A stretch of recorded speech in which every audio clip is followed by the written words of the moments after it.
बढ़ते रहें, इसी में सबका कल्याण है। धन्यवाद। ओम शांति।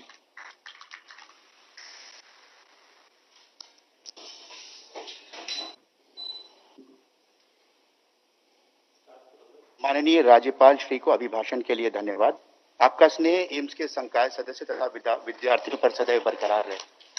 आदरणीय प्रधानमंत्री महोदय वीडियो कॉन्फ्रेंसिंग से मंच पर पधार चुके हैं। माननीय प्रधानमंत्री जी ने स्वास्थ्य जन आंदोलन बनाने की परिकल्पना की थी, जो साकार होती जा रही है। लोकप्रिय, दूरदर्शी, कर्मठ प्रधान सेवक प्रधानमंत्री माननीय श्री नरेंद्र मोदी जी का एम्स राजकोट में सादर नमन तथा अभिनंदन। आदरणीय श्री विजय भाई रूपाणी माननीय मुख्यमंत्री गुजरात से सादर अनुरोध कि वे माननीय प्रधानमंत्री महोदय का स्वागत भाषण पढ़ें।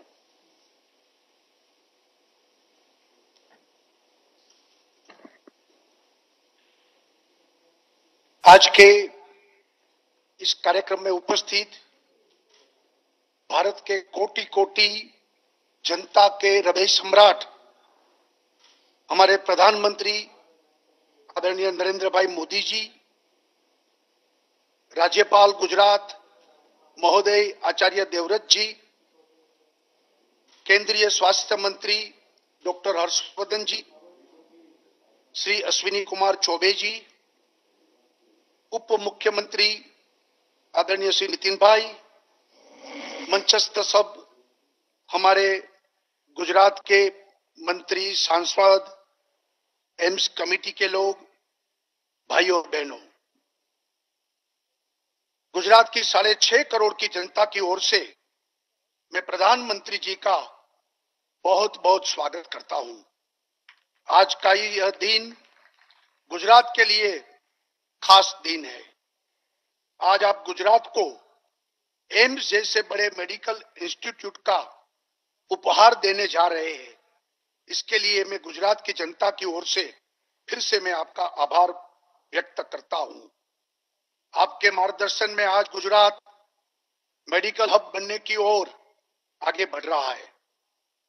जब आप गुजरात के मुख्यमंत्री थे तब आपने गुजरात को भारत का मेडिकल हब बनाने का जो लक्ष्य तय किया था, इसके लिए आपने कई प्रयास भी शुरू किए थे।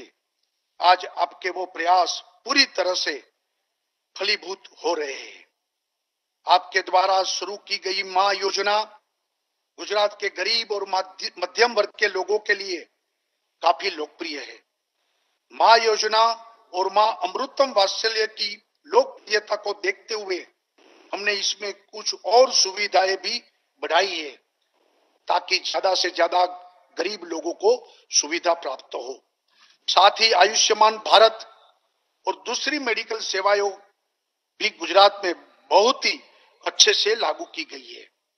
आपके द्वारा मेडिकल क्षेत्र में किए गए सुधार के कारण गुजरात में मेडिकल इंफ्रास्ट्रक्चर के क्षेत्र में भी काफी विकास हुआ है। विशेष रूप में ये बताना चाहता हूं कि साल 2001 में गुजरात में केवल 9 मेडिकल कॉलेज थे और मेडिकल सीटों की संख्या भी मात्र 1000 के आसपास थी।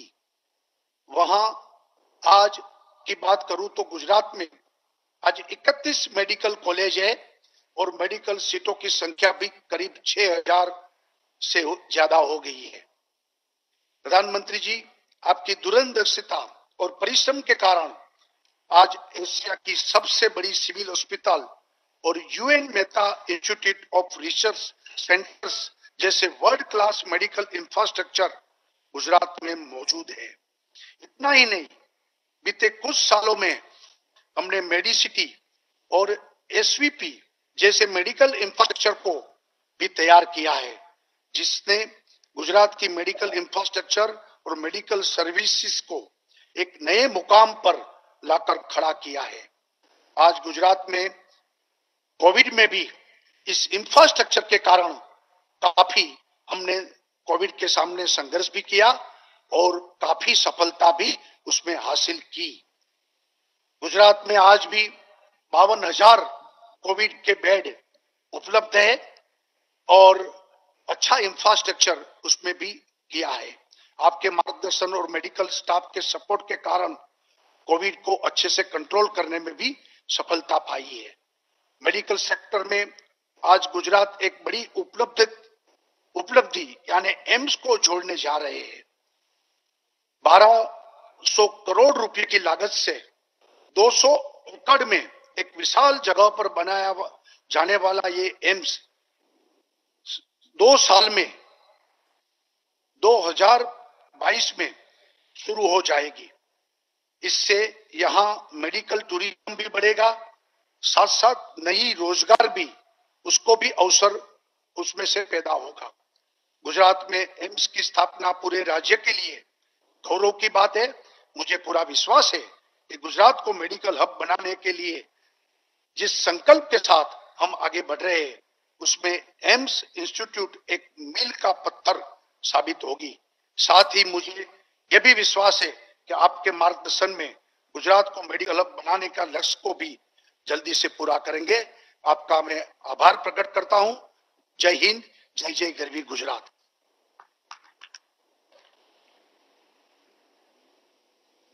एम्स राजकोट के निर्माण स्थल पर मौजूद हम सभी के लिए यह एक ऐतिहासिक क्षण है। माननीय प्रधानमंत्री महोदय से सादर आग्रह है कि वे रिमोट का बटन दबाकर अखिल भारतीय आयुर्विज्ञान संस्थान राजकोट का शिलान्यास करें।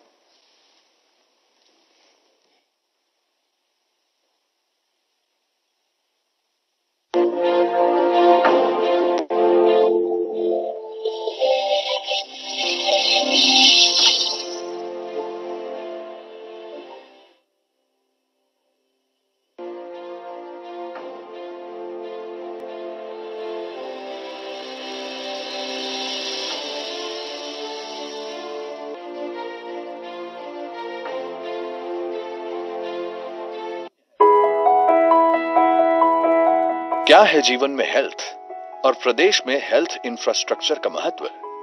ये बात हमें 2020 से अधिक कौन समझा सकता है, लेकिन धन्य है ये धरा गुजरात की।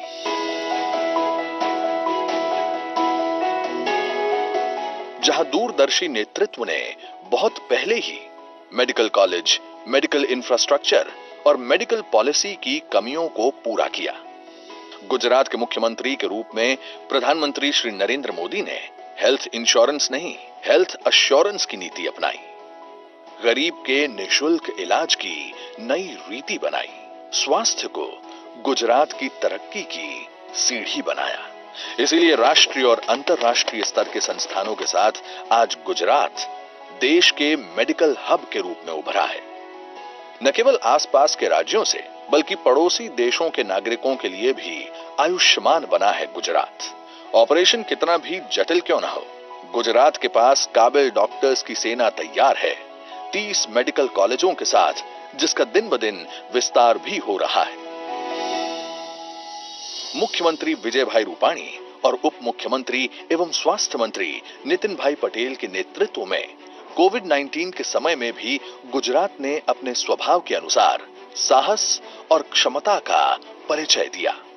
735 कोविड अस्पताल, 70,000 बेड्स, 1,700 से अधिक धन्वंतरी रथ, 20 लाख से अधिक लोगों के घर घर टेस्टिंग ड्राइव के साथ गुजरात ने कोरोना पर न केवल काबू पाया बल्कि गुजरात के हेल्थ मैनेजमेंट की सराहना एम्स, नीति आयोग और WHO ने भी की। मेडिकल के साथ फार्मा और वैक्सीन डेवलपमेंट क्षेत्र का भी विकास हुआ है। यही वजह है जो आज कोरोना वैक्सीन के ट्रायल रन के लिए भी गुजरात का चयन हुआ है। प्रधानमंत्री जी के मार्गदर्शन में इस वर्ष गुजरात में 5 नए मेडिकल कॉलेजों में 500 MBBS सीटों की बढ़ोतरी होने जा रही है। इसी परंपरा को आगे बढ़ाते हुए गुजरात की मेडिकल यश गाथा में आज एक और स्वर्णिम अध्याय जुड़ने जा रहा है। राजकोट एम्स।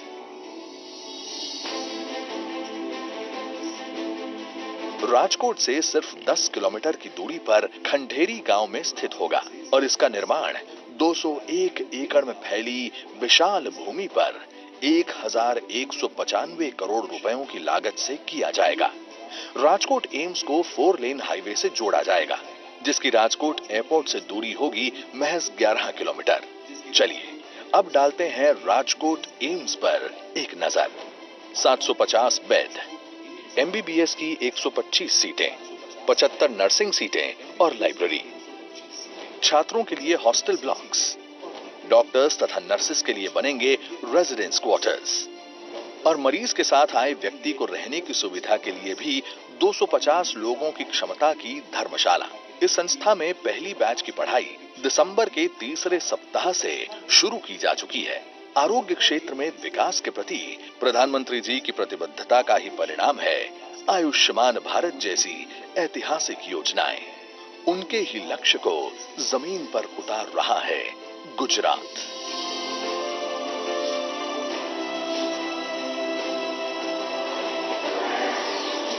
एम्स राजकोट का शिलान्यास करने जा रहे हैं प्रधानमंत्री नरेंद्र मोदी।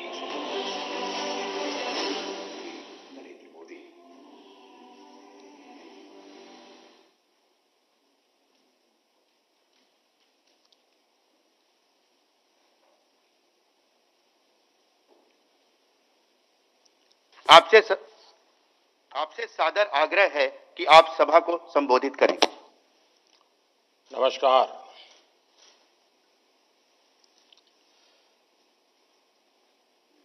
केम छे? गुजरात में ठंडी वंडी छे कि नहीं?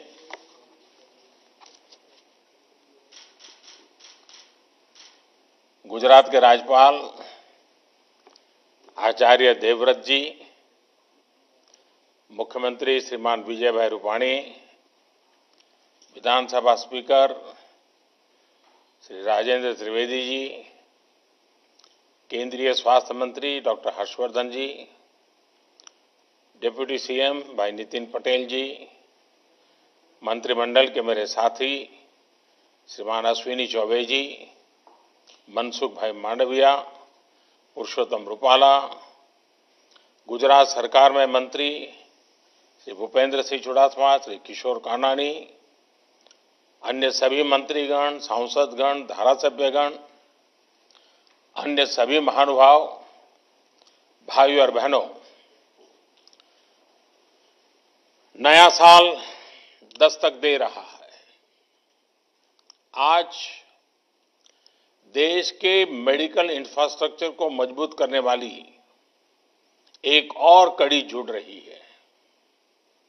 राजकोट में all India institute of medical sciences का शिलान्यास गुजरात के साथ साथ पूरे देश में स्वास्थ्य और मेडिकल एजुकेशन के नेटवर्क को उसके कारण बल मिलेगा।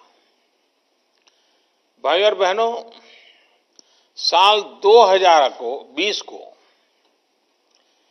एक नई नेशनल हेल्थ फैसिलिटी के साथ विदाई देना इस साल की चुनौतियों को भी दर्शाता है और नए साल की प्राथमिकताओं को भी स्पष्ट करता है। ये साल पूरी दुनिया के लिए स्वास्थ्य के रूप में अभूतपूर्व चुनौतियों का साल रहा है। इस साल ने दिखाया है कि स्वास्थ्य ही संपदा है। ये कथा हमें हमारे पूर्वजों ने क्यों सिखाई है, ये हमें बार बार क्यों रटाया गया है, ये 2020 ने हमें भली भांति सिखा दिया। स्वास्थ्य पर जब चोट होती है तो जीवन का हर पहलू बुरी तरह से प्रभावित होता है और सिर्फ परिवार नहीं, पूरा सामाजिक दायरा उसकी लपेट में आ जाता है। और इसलिए साल का यह अंतिम दिन भारत के उन लाखों डॉक्टर्स, हेल्थ वॉरियर्स, सफाई कर्मियों, दवा दुकानों में काम करने वाले और दूसरे फ्रंटलाइन कोरोना योद्धाओं को याद करने का है, जो मानवता की रक्षा के लिए लगातार अपने जीवन को दांव पर लगा रहे हैं।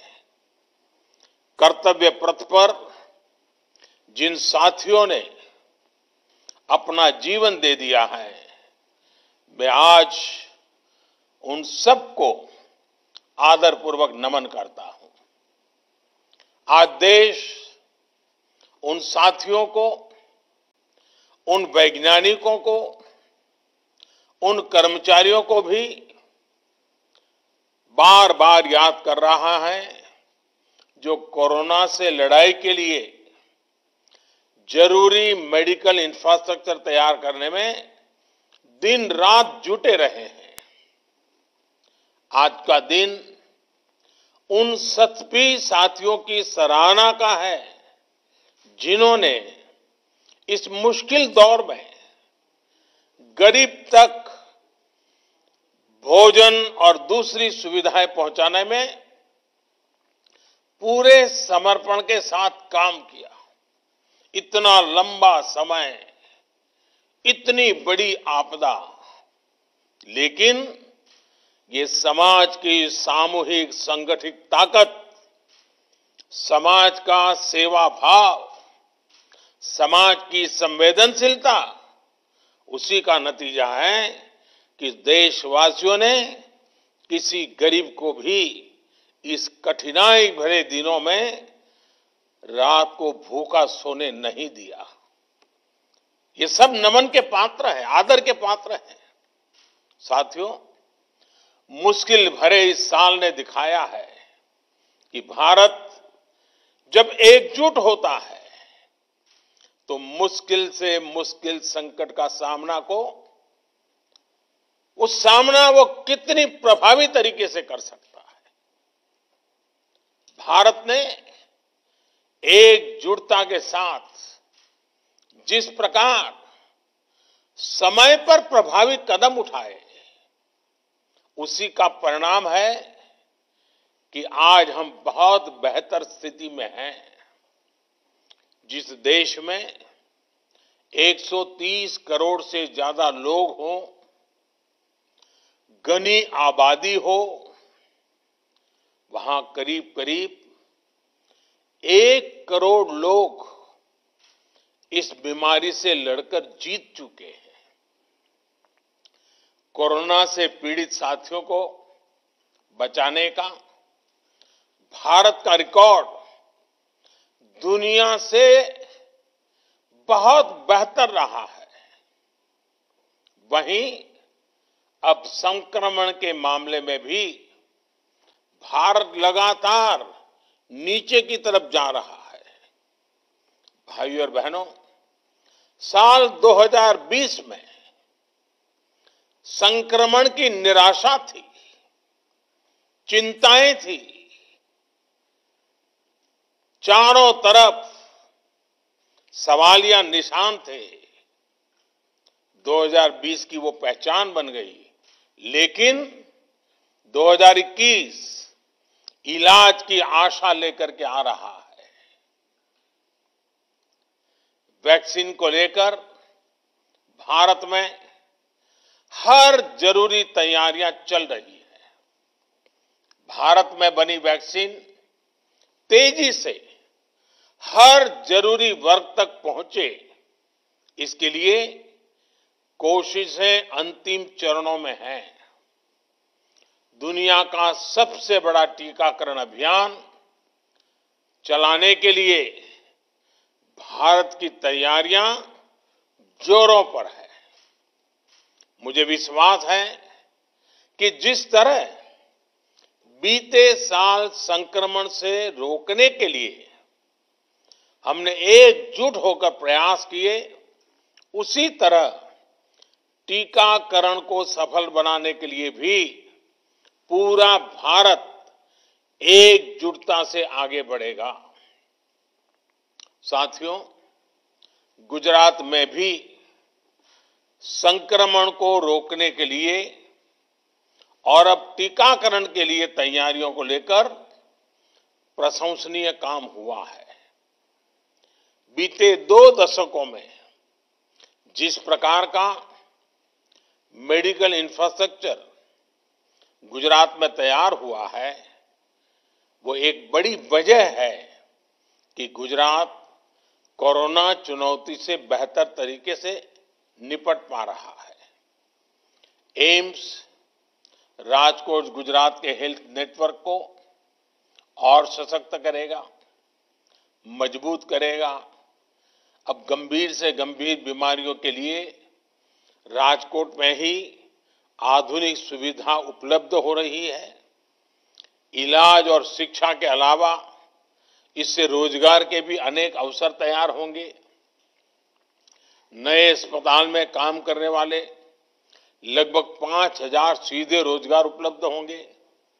इसके साथ साथ रहन सहन, खाने पीने, ट्रांसपोर्ट, दूसरी मेडिकल सुविधाओं से जुड़े अनेक अप्रत्यक्ष रोजगार भी यहां बनेंगे।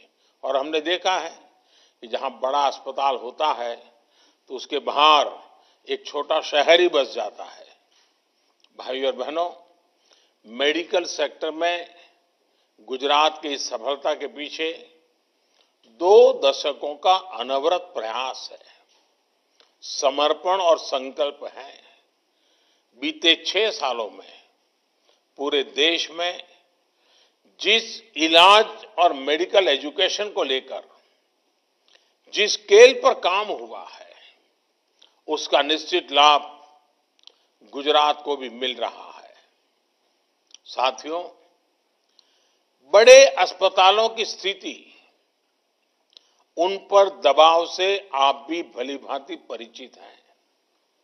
स्थिति ये थी कि आजादी के इतने दशकों के बाद भी सिर्फ 6 एम्स ही बन पाए थे। 2003 में अटल जी की सरकार ने 6 और एम्स बनाने के लिए कदम उठाए थे।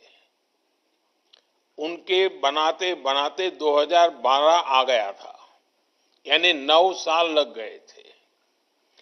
बीते 6 सालों में 10 नए एम्स बनाने पर काम शुरू कर चुके हैं, जिनमें से कई आज पूरी तरह से काम शुरू कर चुके हैं।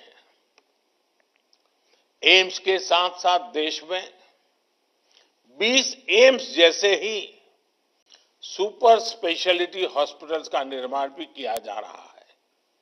साथियों, साल 2014 से पहले हमारा हेल्थ सेक्टर अलग अलग दिशा में अलग अलग अप्रोच के साथ काम कर रहा था। प्राइमरी हेल्थ केयर का अपना सिस्टम था। गांवों में सुविधाएं न के बराबर थी। हमने हेल्थ सेक्टर में हॉस्पिटल होलिस्टिक तरीके से काम करना शुरू किया।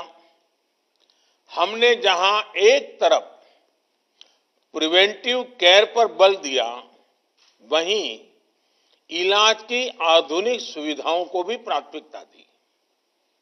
हमने जहां गरीब का इलाज पर होने वाला खर्च कम किया, वहीं इस बात पर भी जोर दिया कि डॉक्टरों की संख्या में तेजी से वृद्धि हो।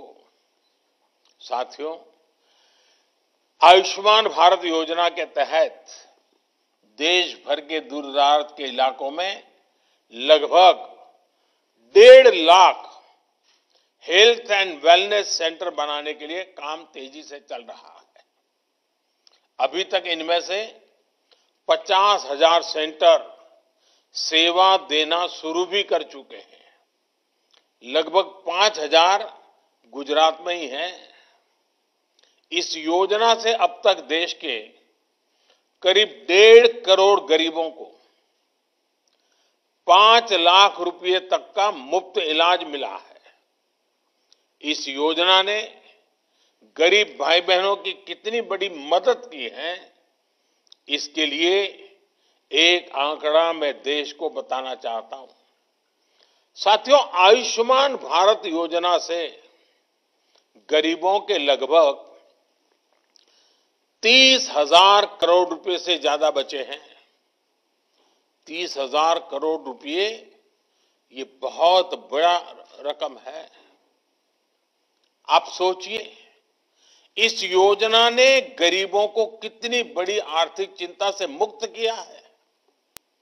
कैंसर हो, हार्ट की प्रॉब्लम हो, किडनी की परेशानी हो, अनेकों गंभीर बीमारियों का इलाज मेरे देश के गरीबों ने मुफ्त कराया है, और वो भी अच्छी अस्पतालों में।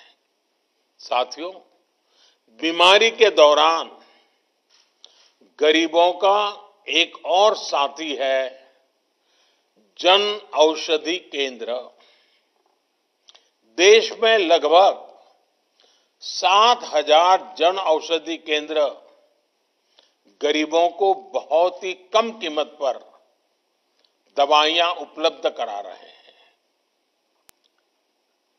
इन जन औषधि केंद्रों पर दवाइयां करीब करीब 90% तक सस्ती होती हैं, यानी 100 रुपए की दवाई 10 रुपए में मिलती है। 3.5 लाख से ज्यादा गरीब मरीज हर रोज इन जन औषधि केंद्रों का लाभ ले रहे हैं, और इन केंद्रों की सस्ती दवाइयों की वजह से गरीबों के हर साल औसतन एवरेज 3600 करोड़ रुपए खर्च होने से बच रहे हैं। आप अंदाजा लगा सकते हैं कि कितनी बड़ी मदद हो रही है। वैसे कुछ लोगों के मन में सवाल उठ सकता है कि आखिर सरकार इलाज का खर्च कम करने, दवाइयों पर होने वाले खर्च को कम करने पर इतना जोर क्यों दे रही है? साथियों, हम में से अधिकांश उसी पृष्ठभूमि से निकले लोग हैं। गरीब और मध्यम वर्ग में इलाज का खर्च हमेशा से बहुत बड़ी चिंता रहा है। जब किसी गरीब को गंभीर बीमारी होती है तो इस बात की संभावना बहुत ज्यादा होती है कि वो अपना इलाज कराए ही नहीं। इलाज के लिए पैसे ना होना, घर के अन्य खर्च, अपनी जिम्मेदारियों की चिंता,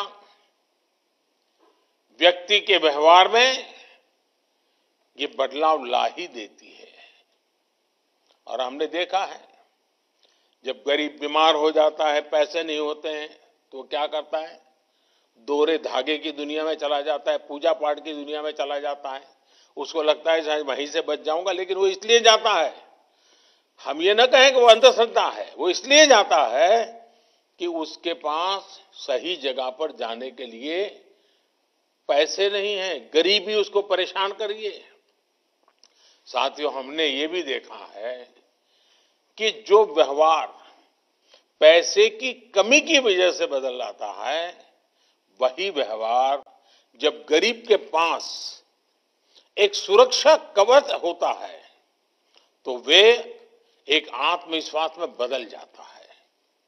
आयुष्मान भारत योजना के तहत गरीबों का इलाज, लोगों की इस चिंता इस व्यवहार को बदलने में सफल रहा है, जिसमें वो पैसे की कमी की वजह से अपना इलाज कराने अस्पताल जाते ही नहीं थे। और कभी कभी तो मैंने देखा है कि घर के जो बुजुर्ग हैं, ज्यादा बुजुर्ग नहीं, 45-50 साल की आयु, बड़े व्यक्ति, वे इसलिए बीमार दवाई नहीं कराते, वो कहते कर्ज हो जाएगा तो सारा कर्ज बच्चों को देना पड़ेगा और बच्चे बर्बाद हो जाएंगे। बच्चों की जिंदगी बर्बाद न हो, इसलिए कई माँ बाप जीवन भर दर्द झेलते हैं और दर्द में ही मरते हैं। क्योंकि कर्ज ना हो, दर्द झेले, लेकिन बच्चों के नसीब में कर्ज ना आए, इसलिए वो ट्रीटमेंट नहीं कराते। खास पर यह भी सही है कि प्राइवेट हॉस्पिटल जाने की तो गरीब पहले कभी सोच ही नहीं पाता था। आयुष्मान भारत के बाद अब यह भी बदल रहा है। साथियों, अपने स्वास्थ्य की सुरक्षा का एहसास, इलाज के लिए पैसे की उतनी चिंता का न होना, इसने समाज की सोच को बदल दिया है और हम इसके नतीजे भी देख रहे हैं। आज हेल्थ और वेलनेस को लेकर एक सतर्कता आई है, गंभीरता आई है, और ये सिर्फ शहरों में हो रहा है ऐसा नहीं है। अब दूसरे देश के गांवों में भी अब ये दूर सुदूर हमारे देश के गांवों में भी ये जागरूकता हम देख रहे हैं। व्यवहार में परिवर्तन के ऐसे उदाहरण अन्य क्षेत्रों में भी नजर आ रहे हैं। जैसे शौचालयों की उपलब्धता से लोगों को स्वच्छता के लिए और जागरूक किया है। हर घर जल अभियान लोगों को स्वच्छ पानी सुनिश्चित कर रहा है, पानी से होने वाली बीमारियों को कम कर रहा है। रसोई में गैस पहुंचने के बाद न सिर्फ हमारी बहन बेटियों का स्वास्थ्य सुधर रहा है, बल्कि पूरे परिवार में एक सकारात्मकता की सोच आई है। ऐसे ही प्रधानमंत्री सुरक्षित मातृत्व अभियान के गर्भवती महिलाओं को रेगुलर चेक आपके लिए प्रोत्साहित किया है, और चेकअप के कारण उनको पहले से गंभीरता की तरफ इंगित कर दिया जाता है। इसका लाभ ये हो रहा है कि गर्भावस्था के दौरान जो कॉम्प्लिकेटेड केसेस होते हैं वो जल्दी पकड़ में आते हैं और उनका समय पर इलाज भी होता है। वहीं प्रधानमंत्री मातृ वंदना योजना के द्वारा ये सुनिश्चित किया जा रहा है कि गर्भवती महिलाओं को पर्याप्त पोषण मिले, देखभाल मिले। पोषण अभियान ने भी उनमें जागरूकता बढ़ाई है। इन सारे प्रयासों का एक बहुत बड़ा लाभ ये मिला है कि देश में मैटरनल मोर्टेलिटी रेट, माता मृत्यु दर पहले के मुकाबले काफी कम हो रहा है। साथियों, सिर्फ आउटकम पर परिणाम पर ही फोकस करना काफी नहीं होता है। इम्पैक्ट महत्वपूर्ण है, लेकिन इम्प्लीमेंटेशन भी उतना ही महत्वपूर्ण है। और इसलिए मैं समझता हूं कि व्यवहार में व्यापक परिवर्तन लाने के लिए हमें सबसे पहले प्रोसेस, प्रक्रिया में सुधार करना आवश्यक होता है। बीते वर्षों में देश ने इस पर बहुत जोर दिया गया है। इसका नतीजा यह है, हम देख रहे हैं कि देश के हेल्थ सेक्टर में जहां जमीनी स्तर पर बदलाव आ रहा है और लोगों को जो सबसे बड़ी चीज मिली है वो है एक्सेस, स्वास्थ्य सुविधाओं तक उनकी पहुंच। और मैं स्वास्थ्य और शिक्षा के एक्सपर्ट से आज ये भी आग्रह करूंगा कि वो सरकार की इन योजनाओं का बेटियों की एजुकेशन पर जो प्रभाव पड़ा है उसका जरूर अध्ययन करें। ये योजनाएं, ये जागरूकता एक बड़ी वजह है जो स्कूलों में बेटियों की ड्रॉप आउट रेट में कमी ला रही है। साथियों, देश में मेडिकल एजुकेशन को बढ़ावा देने के लिए भी मिशन मोड पर काम चल रहा है। मेडिकल एजुकेशन की मैनेजमेंट में जुड़ी समस्याओं में रिफॉर्म्स किए, पारंपरिक भारतीय चिकित्सा से जुड़ी शिक्षा में भी जरूरी रिफॉर्म्स किए। नेशनल मेडिकल कमीशन बनने के बाद हेल्थ एजुकेशन में क्वालिटी भी बेहतर होगी और क्वांटिटी को लेकर भी प्रगति होगी। ग्रेजुएट्स के लिए नेशनल एग्जिट टेस्ट, उसके साथ साथ 2 साल का पोस्ट एमबीबीएस डिप्लोमा हो या फिर पोस्ट ग्रेजुएट डॉक्टर के लिए डिस्ट्रिक्ट रेसिडेंसी स्कीम हो, ऐसे नए कदमों से जरूरत और गुणवत्ता दोनों स्तर पर काम किया जा रहा है। साथियों, लक्ष्य ये है कि हर राज्य तक एम्स पहुंचे और हर 3 लोकसभा क्षेत्र के बीच में एक मेडिकल कॉलेज जरूर हो। इन्हीं प्रयासों का परिणाम है कि बीते 6 साल में एमबीबीएस के 31,000 नई सीटें और पोस्ट ग्रेजुएट में 24,000 नई सीटें बढ़ाई गई है। साथियों, हेल्थ सेक्टर में भारत जमीनी स्तर पर बड़े परिवर्तन की ओर बढ़ रहा है। अगर 2020 हेल्थ चैलेंजेस का साल था, तो 2021 हेल्थ सॉल्यूशंस का साल होने वाला है। 2021 में विश्व स्वास्थ्य को लेकर से और ज्यादा जागरूक होकर समाधानों की तरफ बढ़ेगा। भारत ने भी जिस तरह 2020 में हेल्थ चैलेंजेस में से निपटने में अपना योगदान दिया है, वो दुनिया ने देखा है। मैंने शुरू में इनका जिक्र भी किया है।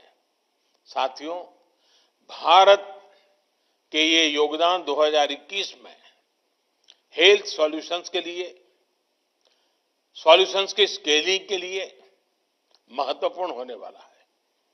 भारत फ्यूचर ऑफ हेल्थ और हेल्थ ऑफ फ्यूचर दोनों में ही सबसे महत्वपूर्ण रोल निभाने जा रहा है। जहां दुनिया को कॉम्पिटेंट मेडिकल प्रोफेशनल्स भी मिलेंगे, उनका सेवा भाव भी मिलेगा। यहां दुनिया को मास इम्यूनाइजेशन का एक्सपीरियंस भी मिलेगा और एक्सपर्टाइज भी मिलेगी। यहां दुनिया को हेल्थ सॉल्यूशंस और टेक्नोलॉजी को इंटीग्रेट करने वाले स्टार्टअप्स और स्टार्टअप इकोसिस्टम भी मिलेगा। ये स्टार्टअप्स हेल्थ केयर को एक्सेसिबल भी बना रहे हैं और हेल्थ आउटकम्स को इंप्रूव भी कर रहे हैं। साथियों, आज हम सब ये देख रहे हैं कि बीमारियां अब कैसे ग्लोबलाइज हो रही है। इसलिए ये समय की और ये समय है कि हेल्थ सॉल्यूशंस भी ग्लोबलाइज हो। दुनिया एक साथ आकर प्रयास करे, रिस्पॉन्ड करे। आज अलग थलग प्रयास, साइलोज में काम करना, ये रास्ता काम आने वाला नहीं है। रास्ता है सबको साथ लेकर चलना, सबके लिए सोचना। और भारत आज एक ऐसा ग्लोबल प्लेयर है जिसने ये करके दिखाया है। भारत ने डिमांड के मुताबिक एडप्ट, इवॉल्व एंड एक्सपांड करने की अपनी क्षमता को साबित किया है। हम दुनिया के साथ आगे बढ़े, कलेक्टिव एफर्ट्स में वैल्यू एडिशन किया और हर चीज से ऊपर उठकर हमने सिर्फ और सिर्फ मानवता को केंद्र में रखा, मानवता की सेवा की। आज भारत के पास क्षमता भी है और सेवा की भावना भी है। इसलिए भारत ग्लोबल हेल्थ का नर्व सेंटर बनकर उभरा है। 2021 में हमें भारत की इस भूमिका को और मजबूत करना है। साथियों, हमारे यहां कहते हैं, सर्वम अन्य परित्यज्य शरीरम पालयेदतः, यानी सबसे बड़ी प्राथमिकता शरीर के स्वास्थ्य की रक्षा ही है। सब कुछ छोड़कर पहले स्वास्थ्य की ही चिंता करनी चाहिए। नए साल में हमें इस मंत्र को अपने जीवन में प्राथमिकता के साथ उतारना है। हम स्वस्थ रहेंगे तो देश स्वस्थ रहेगा। और हम ये भी जाने, जो फिट इंडिया मूवमेंट चल रहा है वो सिर्फ नौजवानों के लिए ऐसा नहीं है। हर उम्र के लोग ये फिट इंडिया मूवमेंट से जुड़ने चाहिए। और ये मौसम भी फिट इंडिया के अपने मूवमेंट को गति देने के लिए बहुत अच्छा है। कोई परिवार ऐसा ना हो, चाहे योग की बात हो, चाहे फिट इंडिया की बात हो, हमें अपने आप को स्वस्थ रखना ही होगा। बीमार होने के बाद जो परेशानियां होती हैं, स्वस्थ रखने के लिए उतने प्रयत्न नहीं करने पड़ते हैं। और इसलिए फिट इंडिया, इस बात को हम हमेशा याद रखें, अपने आप को फिट रखें, अपने देश को फिट रखें, ये भी हम लोगों का कर्तव्य है। राजकोट के मेरे प्यारे भाइयों बहनों, गुजरात के मेरे प्यारे भाइयों बहनों, ये बात न भूलें कि कोरोना संक्रमण घट जरूर रहा है, लेकिन ये ऐसा वायरस है जो तेजी से फिर चपेट में ले लेता है। इसलिए 2 गज की दूरी, मास्क और सैनिटेशन के मामले में ढील बिल्कुल नहीं देनी है। नया साल हम सभी के लिए बहुत खुशियां लेकर के आए। आपके लिए और देश के लिए नया साल मंगल हो। लेकिन मैं ये भी कहूंगा, मैं पहले कहता था, जब तक दवाई नहीं तब तक ढिलाई नहीं, बार बार कहता था। अब दवाई सामने दिख रही है, कुछ ही समय का सवाल है, तो भी मैं कहूंगा, पहले मैं कहता था दवाई नहीं तो ढिलाई नहीं, लेकिन अब मैं फिर से कह रहा हूं, दवाई भी और कड़ाई भी। कड़ाई भी बरतनी है और दवाई भी लेनी है। दवाई आ गई तो सब छूट मिल गई, ये भ्रम में मत रहना। दुनिया यही कहती है, वैज्ञानिक यही कहते हैं। और इसलिए अब मंत्र रहेगा हमारा 2021 का, दवाई भी और कड़ाई भी। दूसरी एक बात, हमारे देश में अफवाहों का बाजार जरा तेज रहता है। भांति भांति के लोग अपने निजी स्वार्थ के लिए, कभी गैर जिम्मेदार व्यवहार के लिए भांति भांति अफवाहें फैलाते हैं। हो सकता है जब वैक्सीन का काम प्रारंभ हो तो भी अफवाहों का बाजार भी उतना ही तेज चलेगा। किसी को बुरा दिखाने के लिए सामान्य मानवी का कितना नुकसान हो रहा है, इसकी परवाह किए बिना न जाने अनगिनत काल्पनिक झूठ फैलाए जाएंगे। कुछ मात्रा में तो शुरू भी हो चुके हैं। और भोले भाले गरीब लोग या कुछ बदइरादे से काम करने वाले लोग बड़े कन्विक्शन के साथ इसको फैलाते हैं। मेरा देशवासियों से आग्रह होगा कि कोरोना के खिलाफ एक अनजान दुश्मन के खिलाफ लड़ाई है। अफवाहों के बाजार गर्म न होने दें।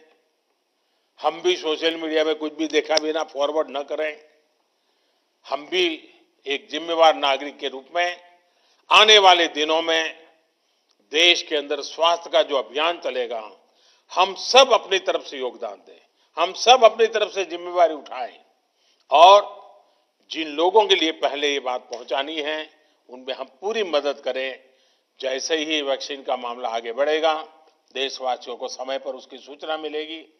मैं फिर से एक बार 2021 के लिए आप सबको बहुत बहुत शुभकामनाएं देता हूं।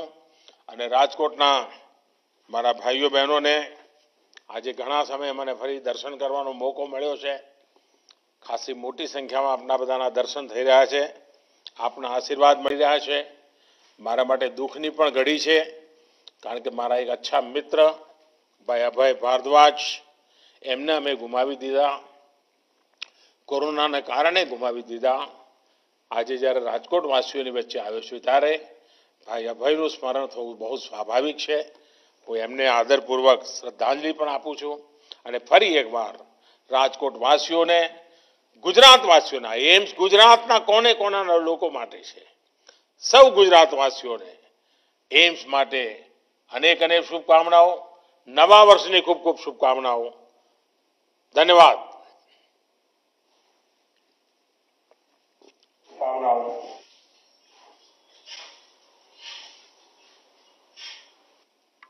आपका धन्यवाद महोदय। कार्यक्रम यहीं समाप्त होता है। धन्यवाद।